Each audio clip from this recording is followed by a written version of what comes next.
Всем привет, дорогие друзья! Вот и наступило наше долгожданное лето. На улице пекло, плюс 30. Хочется выбраться куда-то на природу, пожарить шашлык, покупаться.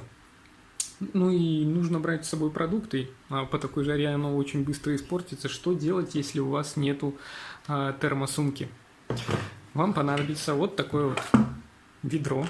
Это у меня осталось от шпаклевки после ремонта. 15-литровое ведро. Вот такое вот с крышечкой.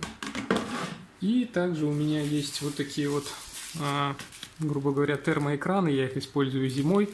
Подкладываю за батарею, ну, чтобы не нагревать стенку, которая там соприкасается с улицей, грубо говоря. А тепло переотражалось и шло обратно к вам в квартиру. Это туристический коврик. Я его просто порезал на такие, под размер батареи, грубо говоря, и вставляю за батарею. Вот. Ну, зима еще не скоро, поэтому зима придет, зимой решим, что будем делать, как утепляться, а пока что нам нужно спасаться от жары. Поэтому берем наше ведро, грубо говоря. Ну, я сейчас быстренько вам объясню суть до дела, да, а потом в ускоренном варианте все покажу, как я это буду делать. Берем ведро, отмечаем по нашему дну, вырезаем кружок, также вырезаем круг по внутреннему вот этому вот радиусу, вот этот вот кружочек. Дно мы приклеим на двухсторонний скотч, соответственно, ко дну, а верх также на двухсторонний скотч будет приклеен сюда. Вот. И второй кусок мы просто вот так вот возьмем и ставим вот так вот. Потом отрежем вторую часть. Надеюсь, вам видно. Вот так вот. Отрезаем вторую часть и вставляем, собственно, вовнутрь. Вот и все. Как бы весь принцип нашей термосумки. Но сейчас я все сделаю в ускоренном виде, чтобы вас не мучить. Ну, кому понравится, пожалуйста, досмотрите до конца. Посмотрите финальный результат, который у меня получился. Если вам понравится, буду признателен за лайк, подписочку, ну и, собственно, вот.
Итак, вот такая вот у нас термосумка получилась.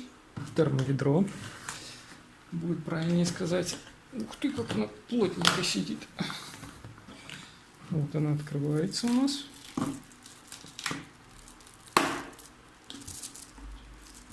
Сверху у нас фольга. И снизу фольга. Вот видите, у меня есть вот такие вот термоэлементы. Хладоэлементы, точнее. Замораживаются в холодильнике. И вот у вас достаточно, в принципе, места. Но я думаю, еще один был бы не лишний. Допустим, сверху их положить, а лучше два. Если у вас нет вот таких вот хладоэлементов, да, можно воспользоваться вот бутылочками. Пару бутылочек вот таких вот наморозили, но небольших, потому что вот это вот сколько у нас? 415. Ну, вот, либо вот такая вот. Вот видите, они влазят. Потому что литровые бутылки у нас сюда не влезут. Вот у меня есть, допустим, литровая бутылка.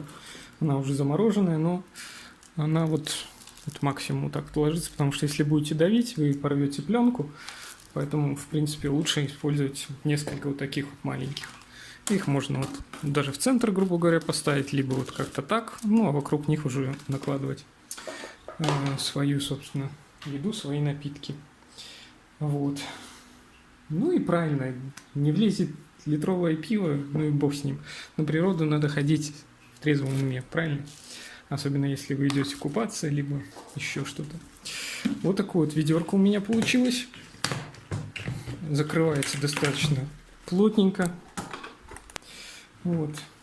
Ну, единственное, может быть, будет странно, если вы на пляж придете с 15-литровым ведром штукатурки, люди на вас будут как-то смотреть. Ну, это уже мелочь. Вот, еще один прикольный бонус. Еще один плюс этого ведра, то что вы его можете использовать как полноценное сиденье. Мои 65 килограмм с легкостью выдерживает, не трещит, не хрипит, ничего.